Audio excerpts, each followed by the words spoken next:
गत दिवस जिला के पूर्व अध्यक्ष प्रेम सचदेवा के निवास पर हरियाणा प्रभारी विवेक बंसल पधारे। उन्होंने प्रेम सचदेवा के निवास पर भोजन भी किया। पत्रकारों को संबोधित करते हुए कहा कि यह सरकार कोरोना को लेकर भारत में सबसे ज्यादा केस मिल रहे हैं। सरकार ने कोरोना को लेकर कोई गंभीरता नहीं दिखाई। सरकार केवल सत्ता हथियाने पर लगी है।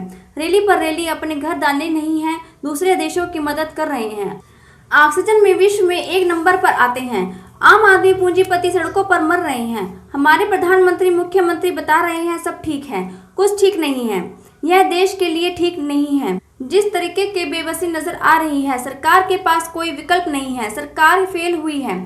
जिस तरीके से हजारों मौतें हो रही हैं, 6 बजे दुकानें बंद करने से क्या होने वाला है। लोगों को स्वयं जागरूक होना होगा। हमारे मास्क का प्रयोग करें। हमें जर्मनी से ऑक्सीजन लेनी पड़ रही है।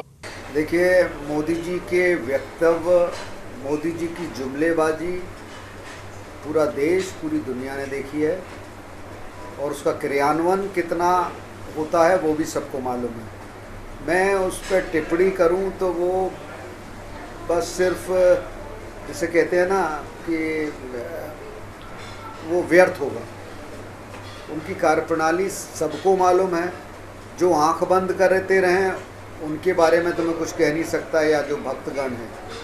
और जिस तरीके से आज ये हाहाकार मचा हुआ है, मानवता का चीरहरण हो रहा है, लोग बेबस हैं। आप स्मार्ट सिटी की यहाँ बनाने की बात करते थे, भारत को विश्व गुरु बनाने की बात करते थे, और भारत में कोरोना के सर्वाधिक केसेस देखने को मिल रहे हैं।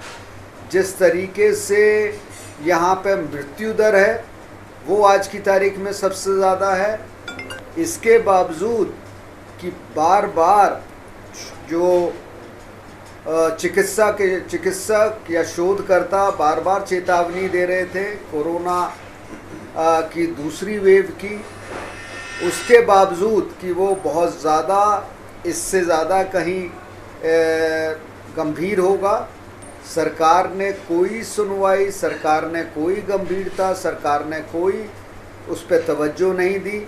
उनका ध्यान सिर्फ और सिर्फ राजनीतिक स्वार्थों को लेकर था, राजनीतिक फ़ायदों को लेकर था, चुनाव में था, किस तरीके से बंगाल हथियाया जाए, पर लेकिन भारतवासियों के प्रति नहीं था। माफ़ कीजिएगा, ये राजनीति से प्रेरित होकर नहीं बल्कि निष्पक्षता के इस बात को मैं कह रहा हूँ।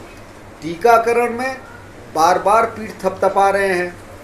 जिस तरीके ऑक्सीजन में आप सबसे ज़्यादा, आप ऑक्सीजन के क्षेत्र में विश्व में नंबर 1 में आते हैं, ऑक्सीजन उसमें विनिर्माण में, और आज आपके यहाँ ऑक्सीजन की कमी के कारण लोग अस्पतालों के बाहर जान दे रहे हैं, चाहे वो पूंजीपति हो, चाहे वो आम आदमी हो। मैं अपने ज़िले की बात कर रहा हूँ।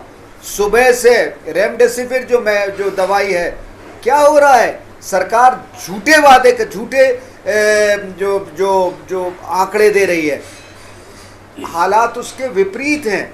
आज जिस तरीके से रेमडेसिविर को भी लेके आज ब्लैक हो रहा है, और हमारे प्रधानमंत्री कह रहे हैं सब चीज़ें नियंत्रण में हैं। आपके मुख्यमंत्री, आपके प्रदेश में भी इस तरीके से संक्रमण व्याप्त है चारों तरफ। मैं सिर्फ इतना कहना चाहता हूँ, कोई और सरकार होती तो वो उस बात को स्वीकार करती, पर ये कि हमारे से कमी हुई है और माफ़ी मांगती, क्षमा मांगती, पर ये अहंकारी सरकार है, और अहंकार अच्छों का चूर हो जाता है। अहंकार से आप जिस तरीके से अहंकारी होकर आप बातें कर रहे हैं बड़ी बड़ी, माफ़ कीजिए, इस देश के लिए ये शुभ संकेत नहीं है।